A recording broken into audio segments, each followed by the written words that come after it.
জি 24 ঘন্টা জ্যাকলিবল স্টুডিও থেকে আমি সব্যসাচী শুরু করছি পাঁচটা পাঁচ আমাদের সঙ্গে স্টুডিওতে যারা রয়েছেন একটু ডেকে নিয়ে আমাদের সঙ্গে বিজেপির তন্ময় মুখোপাধ্যায় রয়েছেন, প্রদীপ্ত মুখোপাধ্যায় রয়েছেন তৃণমূল কংগ্রেসের তরফ থেকে। আমাদের আজকে যে বিষয় নিয়ে অবশ্যই আলোচনা করব, আমরা পরপর যে ঘটনাটা দেখলাম, আরজিকর আবহ এখনো চলছে, তার ক্ষত এখনো শুকোয়নি।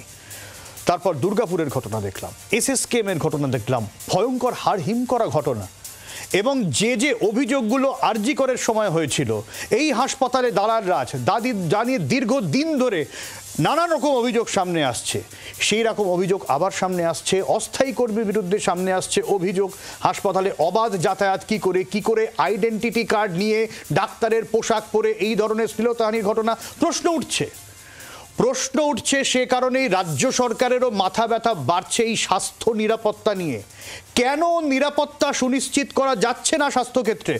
আজকে বৈঠক হয়েছিল, বৈঠকে ঠিক কি আপডেট, আমাদের প্রতিনিধি অয়ন শর্মার প্রতিবেদন দেখব।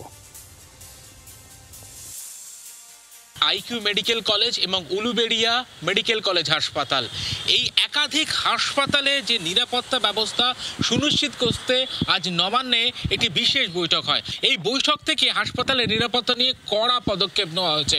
বিভিন্ন হাসপাতালগুলিতে যারা অস্থায়ী কর্মীরা নিযুক্ত রয়েছে তাদের প্রত্যেকেরই পুলিশ ভেরিফিকেশন বাধ্যতামূলক করা হয়েছে এই বৈঠক থেকে দেওয়ার নির্দেশে। পাশাপাশি বলা হয়েছে তারা কোন ওয়ার্ডে কখন ডিউটিতে থাকছেন তার প্রত্যেক দিনের তালিকা একেবারে সরাসরি 3 পর্যায়ে হাসপাতালের সুপার এবং পাশাপাশি হাসপাতালের প্রিন্সিপাল এবং সিকিউরিটি সুপারভাইজার প্রত্যেক দিন তারা জমা করবেন স্বাস্থ্য ভবনে। এবং যারা নিরাপত্তা রক্ষীরা রয়েছেন তাদের প্রত্যেকের আই কার্ড বিভিন্ন ওয়ার্ডে যখন তারা ঢুকছেন তার আই কার্ড চেক করতে হবে এবং বেরোনোর সময়ও একইভাবে আই কার্ড চেক করতে হবে।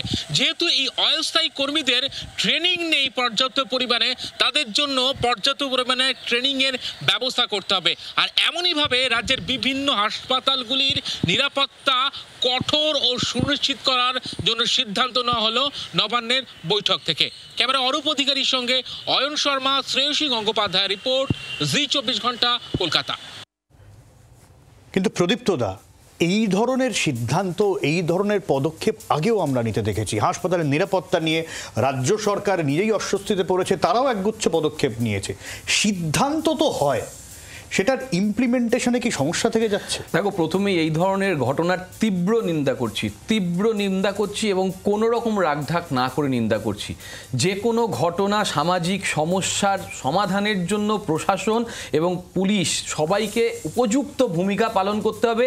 তৃণমূল কংগ্রেসের ইউনিকনেস এখানেই যে তৃণমূল কংগ্রেস এই ধরনের অপরাধমূলক কাজকর্মের একটা প্রোঅ্যাক্টিভ আর একটা রিঅ্যাক্টিভ দুটো অ্যাকশন সমান্তরালভাবে নিতে পারে, যেটাকে গভর্নেন্সের একটা অন্যতম জায়গা বলে, সেটা হচ্ছে রেসপন্সিভনেস। তৃণমূল কংগ্রেস রেসপন্সিভনেস করে। আমি তোমাকে কতগুলো উদাহরণ দিয়ে দিই। দেখো, 2009-10 এবং 10-11 সালের বাজেট যদি তুমি হেলথ বাজেট যদি দেখো, 3500-র কাছাকাছি ছিল, 3600-র কাছাকাছি ছিল কোটি টাকা, 3600 কোটি টাকার কাছাকাছি ছিল 2009-10 সালের বাজেট, যেটা আজকের দিনে দাঁড়িয়ে 25-26-এ দাঁড়িয়ে 21400-র কাছাকাছি কোটি, 21400 কোটির কাছাকাছি হয়েছে। এবং শুধু তাই নয়, এই আরজিকরের আবহে 157 কোটি টাকা আলাদাভাবে সিকিউরিটি খাতে, এই সিসিটিভি করা, আলো বসানো, রেস্ট রুম, এর জন্য আলাদাভাবে বাজেট বরাদ্দ করেছে, তার কাজ সমান্তরালভাবে করছে। আমরা রেসপন্সিভ নেবের আরেকটা জায়গা দেখছি কি, কুলতলি থেকে শুরু করে বড়তলা হয়ে, মুর্শিদাবাদ হয়ে বা তোমার রাজারহাট নিউ টাউন হয়ে যে বড় বড় 5টা ঘটনা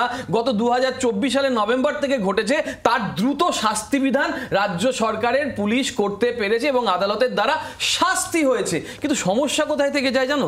সমস্যা থেকে যায় যখন আমরা একটা প্রোঅ্যাক্টিভ মেজার হিসেবে অপরাজিতা বিল আনি এবং একটা কঠিন সাজা দেওয়ার ব্যবস্থা করি। দেখো, আমরা ট্রেনে যখন জার্নি করি তখন ট্রেনে আমরা টিকিট কাটি একটাই ভয়, যে ভাই ট্রেনের টিকিট চেকার এসে আমাকে ধরলে আমার একটা বড় ফাইন হবে। তাই অধিকাংশ ক্ষেত্রে আমরা ট্রেনের টিকিট কাটি, তারপরেও বহু লোক টিকিট ছাড়া জার্নি করে, তাও যারা টিকিট কাটে তাদের একটা ভয় কাজ করে। তার কারণ শাস্তি বিধান আছে, একটা অবয়ব তৈরি করার জায়গা থাকে।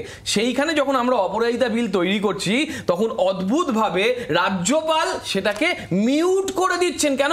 খুব কঠিন সাজা হয়ে যাচ্ছে। আরে কঠিন সাজা যদি না দিতে পারো তাহলে তো এই ধরনের সামাজিক সমস্যার ক্ষেত্রে একটা নিদর্শনমূলক শাস্তি না দিলে তুমি ব্যবস্থাপনা করতে পারবে না। কিন্তু তুমি কি দেখছো, যখন পশ্চিমবঙ্গে কোনো ঘটনা ঘটছে, সরকার ব্যবস্থা নিচ্ছে, প্রোঅ্যাক্টিভ এবং রিঅ্যাক্টিভ দুটোই, তখন তুমি তার একটা রাজনীতিকরণ করছো, তার একটা ধর্মান্তকরণ করার চেষ্টা করছো। কিন্তু তখন তোমার রাজ্যে হচ্ছে, ওড়িশায় নারী পাচার থেকে শুরু করে ধর্ষণ, মধ্যপ্রদেশ, উত্তরপ্রদেশ, যে তুমি যে রাজ্যে শাসন আছো বিজেপি, সেখানে যখন কোনো ঘটনা ঘটছে তখন তুমি বলছো কি ধর্ষণ তো হতেই পারে, এটা তো একটা সামাজিক সমস্যা, বা ড্রেসের ব্যাপার, বা অন্যান্য কিছু ব্লা ব্লা ব্লা ব্লা।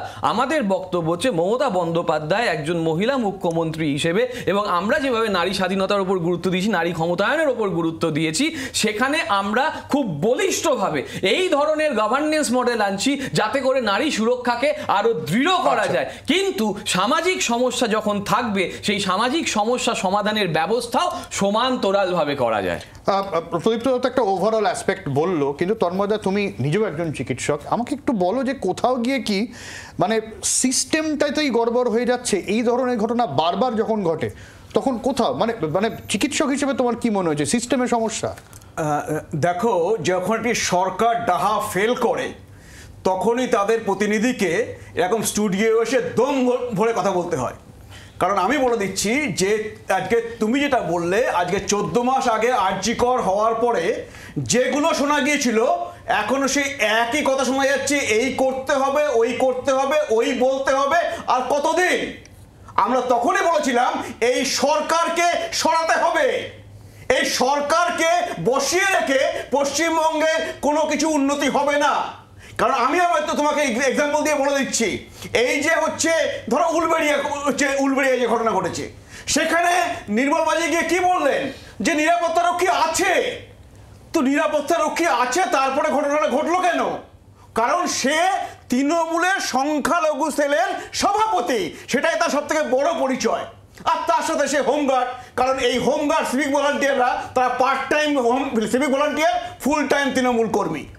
আর তারা যদি হচ্ছে নির্যাতন করে, তাহলে ওই নিরাপত্তা রক্ষী যতজন থাকুক, যতগুলো সিসিটিভি ক্যামেরা থাকুক, কারোর কিছু করার ক্ষমতা নেই। কারণ তারা হচ্ছে কারোকে ভয় পায় না, তারা তৃণমূলের মদতে এগুলো হচ্ছে। আজকে উলবেড়িয়ায় যে 4 জন অ্যারেস্ট হয়েছে, প্রত্যেকে তৃণমূলের কর্মী। তাহলে বুঝতে পারছো কোথায় গলতটা রয়েছে। আজকে বলা হচ্ছে যে পানিশমেন্ট হয়েছে। আচ্ছা, আমি একটা বলছি যে সুপ্রিম কোর্ট আরজি করার সময় বলেছিল যে শুধু আইন থেকে লাভ নেই, আইনটা শুরু হয় ঘটনাটা ঘটার পরে। ঘটনাটা যদি আটকাতে হয় তাহলে নিরাপত্তার ব্যবস্থা করতে হবে। কিছু হয়েছে? হয়নি। এবার ঘটনা হওয়ার পরে দেখো, আমি বলে দিচ্ছি, আজকে 2019 সালে এনআরএস মেডিকেল কলেজে একটি ঘটনা ঘটেছিল। একজন জুনিয়র ডাক্তারের মাথায় ইট দিয়ে থেতলে দেওয়া হয়েছিল। তার হচ্ছে এই খুলির বোন ভেতরে ঢুকে গিয়েছিল, তার ছবি সবাই দেখেছিল। আজ পর্যন্ত 2019 থেকে 2025 6 বছরে আমাকে বলতে পারবেন এই তৃণমূলের প্রতিনিধি কার সাজা হয়েছে? আর সেই সময়ে মনে থাকবে যে সমস্ত দেশ জুড়ে আন্দোলন হয়েছিল এবং যারা দোষী তাদেরকে অ্যারেস্ট পর্যন্ত করা হচ্ছিল না। সংখ্যালঘু সমাজের মানুষ গিয়ে বলেছিল মুখ্যমন্ত্রীকে আপনি অ্যারেস্ট করুন, তারপরে অ্যারেস্ট হয়েছিল, কিন্তু বিচার কারোর হয়নি। যদি এইটা যদি একের পর এক হয় আমাদের রাজ্যে যারা হয়ে চলেছে, আজকে তুমি সব্যসাচী বলতে পারবে না, তুমি সাংবাদিক, 2011 সাল থেকে 2025 সাল এই 14 বছরে এইরকম হাসপাতালের নির্যাতন অনেক ঘটনা দেখিয়ে গেছো। আমাকে তুমি বলো কোন কেসটার বিচার হয়েছে, কে জেলে গিয়ে আছে এখনো? না, আজকে শোনো, এত মারাত্মক। আজকে এনআরএস এর ঘটনায় যদি আইনটা তুমি দেখো, 10 বছর জেল হতে পারে গ্রিভাস ইনজুরিতে, কারণ তো কিছু হবে না, কারণ এই সরকার সেগুলো করবে না। আজকে বলা হচ্ছে যে ডাক্তার নার্স কি শুধু কলকাতায় আছে? ডাক্তার নার্স তো গ্রামে গঞ্জেও আছে। এই দুদিন আগে কি হলো হচ্ছে বীরভূমে একটা হেলথ সেন্টারে, সেখানে তো লাইট নেই, সিসিটিভি দূরে থাক, নিরাপত্তা রক্ষী দূরে থাক, সেখানে একটা নার্সকে এমন মারা হলো, যে তার 22টা স্টিচ পড়েছে মাথার উপরে। আমি এই জায়গা থেকেই তন্ময়দা মানে প্রদীপ্তদা যে অভিযোগটা সামনে আনতে চাইছে অপরাজিতা বিল নিয়ে, যদি না কড়া এটা বলে শাস্তির, দিই, বলে দিই, আমি তোর কাছেই আসবো, কড়া শাস্তির উদাহরণ যদি সামনে খাড়া না করা যায়, এটাও তো বলা যায়। তুমি মানে তোমরা বলছো অবশ্যই রাজনৈতিক বিতর্কের অবকাশ রয়েছে তৃণমূলের ভূমিকা নিয়ে, কিন্তু মহারাষ্ট্র যেখানে একজন ডাক্তার, জেলার ডাক্তার, আইনের রক্ষক যিনি, তার বিরুদ্ধে ধর্ষণের অভিযোগ উঠছে, যদি ধর্ষকদের আমরা কড়া শাস্তির সামনে আনতে না পারি, কি করে কার থেকে বাঁচাবে, কে বাঁচাবে? আচ্ছা আমি একটু বলে দিই ওটা। এসব দেখো, মনে থাকবে নির্ভয়ার পরে যতজন সেখানে ছিল একজন নাবালক ছাড়া প্রত্যেকের ফাঁসি হয়েছিল লোয়ার কোর্টে, হাইকোর্টে, সুপ্রিম কোর্টে, ফাইনালি ফাঁসি। তো দেশের আইনই করেছিল। তারপরে হচ্ছে কামদুনি কেসে কি হলো, লোয়ার কোর্টে ফাঁসি হলো, হাইকোর্টে সাজা হলো না, বেকসুর খালাস হয়ে গেছে। তাহলে এই হচ্ছে আমাদের রাজ্যের অবস্থা। আজকে অপরাজিতা বিল তো বিজেপি সম্মতি দিয়েছে, ও বিল করে বলেছে, কিন্তু বিজেপি এইটা বলেছে যে অপরাজিতা বিল পশ্চিমবঙ্গের সমস্যাগুলোকে মেটাবে না, আমরা তাও সম্মতি দিচ্ছি। তো রাজ্যপাল প্রেসিডেন্টের কাছে পাঠিয়েছেন, প্রেসিডেন্টের কাছে আছে, তিনি যদি রাজ্যপালকে ফেরত পাঠান তিনি সেটা করবেন, বিজেপির মধ্যে কিছু নেই। কিন্তু আমি যেটা বলছি যে বিজেপি বলেছে রাজ্যের সমস্যা মেটাবে না, এই কারণে আজকে তুমি চিন্তা করো সন্দেশখালীতে একজন রেপ হলে পুলিশকে কমপ্লেন করতে গেলে পুলিশ কমপ্লেন না নিয়ে বলছে শাহজাহানের কাছে মিটমাট করে নাও, তাহলে সেই মহিলা কোথায় যাবে? সেখানে কি অপরাজিতা বলা আছে যে শাহজাহানের কি শাস্তি, এই পুলিশের কি শাস্তি হবে? আজকে এই যে পাঁশকুড়ায় যেখানে হচ্ছে রেপ হচ্ছে, সেখানে তৃণমূলের হচ্ছে একজন রয়েছেন সেখানে ফেসিলিটি ম্যানেজার হিসেবে, এবং তারপর অনেক ক্ষেত্রে আমাদের রাজ্যে দেখা যায় যে পুলিশ রেপিস্টদের পক্ষে সে হচ্ছে কোনো এফআইআর নেয় না, অপরাজিতা বলা আছে, সেক্ষেত্রে তার কি শাস্তি সাজা হবে? একটু বলতেই হবে। তাহলে আমাদের রাজ্যে যে সমস্যাগুলো, সেই সমস্যাগুলোর কথা কিছু বলা নেই। আর দেশের যে আইন আছে সেই আইনে যথেষ্ট কড়া আইন রয়েছে, এবং তাতে নির্ভয়াতে ফাঁসি হয়, কামদুনিতে হয় না। খুব পরিষ্কারভাবে বলছি, আমি দুটো কথা বলেছিলাম, একটা হচ্ছে ধর্মান্তকরণ, আর বিজেপির রাজনীতির ক্ষেত্রে যে রাজনীতিকরণের ব্যাপার, সেই ব্যাপারটা ঠিক থাকবে। অর্থাৎ নিজেদের বেলায় আটিসুটি, পরের বেলায় চিমটি কাটি। আমি দায়িত্ব নিয়ে বলছি 2025 সালে 52টি ধর্ষণের মামলার নিষ্পত্তি হয়েছে, তার মধ্যে আমি 6টার উদাহরণ নির্দিষ্টভাবে দিয়ে দিলাম, এবং দ্রুত হয়েছে, ফলে উদাহরণ আমাদের কাছে আছে। কিন্তু তুমি মহারাষ্ট্রের ঘটনা, আমি এখানে একটু আটকাচ্ছি তোমাকে প্রদীপ্তদা। তন্ময় যে অভিযোগটা তুলতে যাও তন্ময়দা, মাঝে তুমি মনে করে দেখো কোনো শ্লীলতাহানি বা কোনো ধর্ষণের মতো ঘটনা ঘটলেই সাধারণ মানুষের পেটানি খাচ্ছিল তারা, পুলিশের ওপরে ভরসা এতটাই কমে গিয়েছিল না, এতটা ব্যাপার, পুলিশের থানা ভাঙচুর করা হয়েছে পর্যন্ত। দুটো ঘটনা, 3টে ঘটনা দিয়ে তুমি সার্বিক বিচার করবে এরকম ঘটনা পশ্চিমবঙ্গের ব্যাপার নয়। আমি তোমাকে লিখে দিচ্ছি যে 2020 সাল থেকে 2024 সাল অবধি, তাহলে একই কথা কিন্তু বিজেপিও বলতে পারে মহারাষ্ট্রের ঘটনা দিয়ে তুমি জাজ করতে পারো না। না, আমি কি বলি, ধর্ষণের ঘটনার পরে যে রিঅ্যাকশন, সেই রিঅ্যাকশনে 1120টা কেস রেজিস্টার্ড হয়েছে পশ্চিমবঙ্গে। কিন্তু পশ্চিমবঙ্গের বাইরে বেরিয়ে যাও, যেখানে বিজেপি মিউট থাকে, ত্রিপুরায় কি হয়েছিল গো, মানুষ কি বুঝতে পারে না? মধ্যপ্রদেশে কি হয়েছিল গো, মানুষ কি বুঝতে পারে না? ওড়িশায় রাস্তায় মানুষ পড়ে থাকছে, তারপরে সেই ঘটনা ধামাচাপা দিয়ে যাচ্ছে। আর শাস্তি বিধান তো আমি গড়ে পড়তায় শাস্তি বিধানের কথা বললাম। ইভেন পশ্চিমবঙ্গে বিজেপির নেতাদের হাতে বিজেপির মহিলা কর্মীরা সুরক্ষিত নয়, সেইটা বারবার উঠে আসছে। ওরা তো ক্ষমতায় আসেনি, এবং ওরা 12 পুলিশ ব্যবস্থা নিয়েছে, তো পুলিশ যথাযোগ্য ব্যবস্থা নিয়েছে, তারা এখনো জেলে রয়েছে, এবং 24 ঘন্টার মধ্যে এখানেও ব্যবস্থাপনা নেওয়ার তৃণমূল হোক বা সিপিএম হোক বা বিজেপি হোক, যথাযোগ্য ব্যবস্থা নিয়ে, যেই মাত্র আপনি উদাহরণ দিলেন যে 4 জন ধরা পড়েছে, আমি বলে দিচ্ছি, ডেটা বলে দিচ্ছি, উদাহরণ দিলেন যে 4 জন ধরা পড়েছেন, শোনো, তুমি ডেটা বলছো তো, আপনি প্রমাণ করে দিয়েছেন তুমি অন্যদিকে ঘুরে চলে গেছো এখন, তুমি হসপিটালে নেই এখন। দেখুন, পরিষ্কার কথা আপনাকে বলতে হবে যে আপনার বিপ্লব দেবের মতন নেতারা, আপনার সারেঙ্গির মতন নেতারা, যারা উন্নাও, যারা যারা বিভিন্ন ধরনের ঘটনার সঙ্গে যুক্ত, মহারাষ্ট্রের মতো ঘটনার সঙ্গে যুক্ত, তারা বলে যে পুরুষ হলে তবেই এই ধরনের ঘটনা হয়। পশ্চিমবঙ্গে ব্যাপারটা আলাদা, কিন্তু আমাদের রাজ্যে পুরুষ শক্তিশালী, তাই আমাদের রাজ্যে এই ধরনের ঘটনা। ডেটা নিয়ে কথা বলছি, পশ্চিমবঙ্গে দেশে কনভিকশন রেট রেপে 26% ছিল, পশ্চিমবঙ্গে শোনো, পশ্চিমবঙ্গে রেপের কনভিকশন রেট 3%, মানে একদম 100টা ভুল হলে বলছেন। ডিজে আমি দেখা আপনাকে যাবে, নির্দিষ্টভাবে NCRB দেখা বললাম। যাবে, আচ্ছা, পশ্চিমবঙ্গে দেশে হচ্ছে 300 কনভিকশন রেট আছে। আচ্ছা, আচ্ছা, আচ্ছা, আচ্ছা, আচ্ছা। মধ্যপ্রদেশে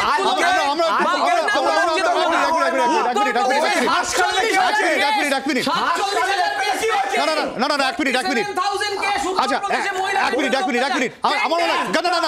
না, কাদা ছোড়াছুড়ি করে লাভ নেই।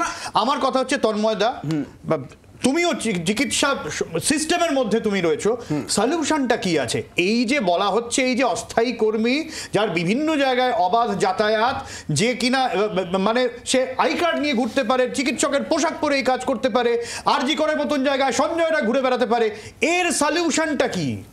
সলিউশন দেখো, যেটা সরকারের করার কথা সেটা সরকার করতে পারছে না, তার মানে সেই সরকারকে গদি থেকে সরাতে হবে। গণতন্ত্রে ভারতব্যাপী যেখানে যেখানে বিজেপি সরকার রয়েছে, ওড়িশা থেকে শুরু করে মধ্যপ্রদেশ থেকে শুরু করে মহারাষ্ট্র থেকে শুরু করে সব জায়গায় সরকারকে ফেলতে হবে। সব জায়গায় সরকারকে ফেললে বিজেপি সরকারকে শান্তি থাকবে। কিচ্ছু আশা করা যাবে না।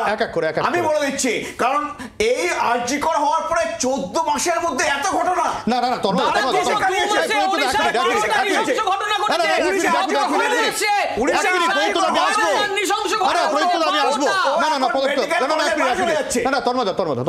সেটা হচ্ছে যে 26-এ তোমরা তৃণমূলকে সরাতে পারলে তোমরা ক্ষমতায় আসবে, কিন্তু তোমরা ক্ষমতায় আসবে কি তৃণমূল ক্ষমতায় থাকবে তার জন্য সাধারণ মানুষ অপেক্ষা করে বসে থাকবে এবং তাদেরকে ফল ভুগতে হবে, এটা তো হতে পারে না। একটা তো সলিউশন তোমাদের তো সামনে রাখতে হবে, এই বিকল্প ব্যবস্থা, এই বিকল্প ব্যবস্থা সরকারকে নিতে হবে। যে মানুষের হাতে চাবি, গণতন্ত্রের মানুষই সব, তারাই সরাবে। আর বিজেপি জোর করে সরাতে পারবে না কারোকে। মানুষের হাতে চাবি, তারাই সরাবে, তারা সেই চাবি ফেরত পাচ্ছে। আমি বিকল্প ব্যবস্থা জানতে চাইছি। তৃণমূলকে বিসর্জন দিয়ে দেখ, তারপরে দেখবেন পশ্চিমবঙ্গে নতুন করে নতুন করে তোমরা বিকল্পটা কি করবে? আরে বিকল্প তুমি বুঝতে পারছো? আজকে হচ্ছে প্রতিটা হাসপাতালে যেগুলো কাজগুলো করার কথা সেগুলো করতে হবে। যদি তুমি দেখো তৃণমূলের কেউ আছে কিছু করবো না, তৃণমূলের অমুক আছে করবো না, আজকে বলো তো দেখি এই দালাল রাজ নিয়ে তোমরা কতগুলো প্রোগ্রাম করেছো?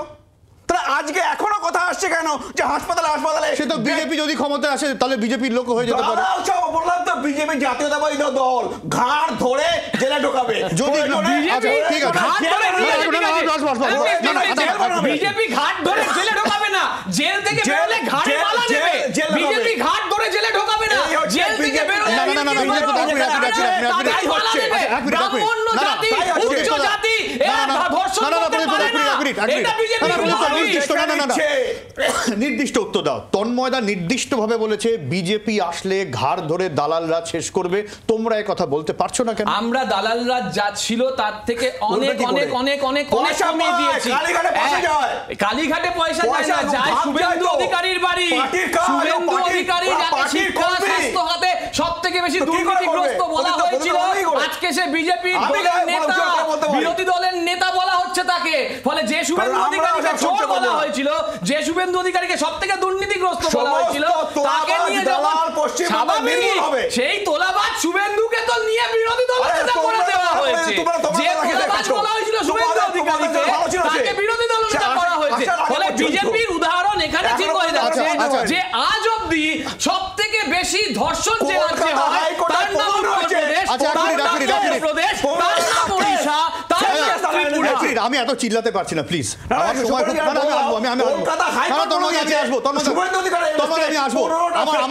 এক মিনিট সময় আছে, আমি দুজনকে 30 সেকেন্ড করে আমি শেষ করতে বলছি, কনক্লুড করতে বলছি। তোমাদের এই অতি রাজনীতির জন্যই মনে হয় না সিস্টেম ঠিক হচ্ছে না?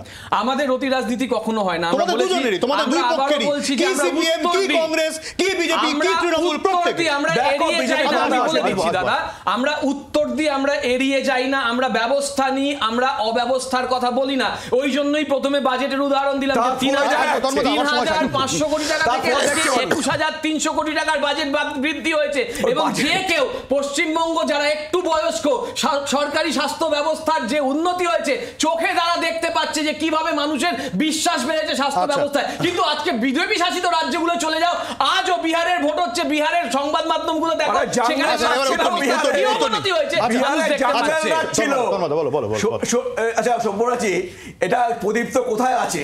আজকে সবাই জানবে যে মুম্বাই ফিল্ম ইন্ডাস্ট্রিতে ফিল্ম হয়েছিল অপহরণ বলে। বিহারে একজন ডাক্তার বাইরে বেরোতে পারতো না, বডিগার্ড নিয়ে বেরোতে হতো, কারণ সে কিডন্যাপড হয়ে যাবে।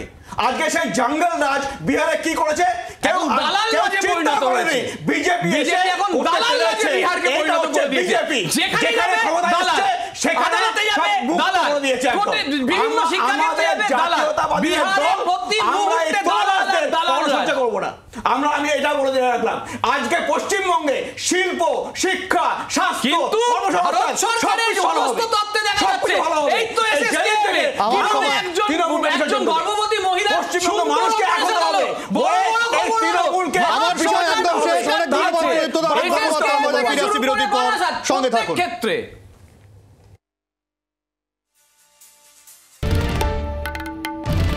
বাংলার আওয়াজ, বাঙালির আবেগ, জি 24 ঘন্টা।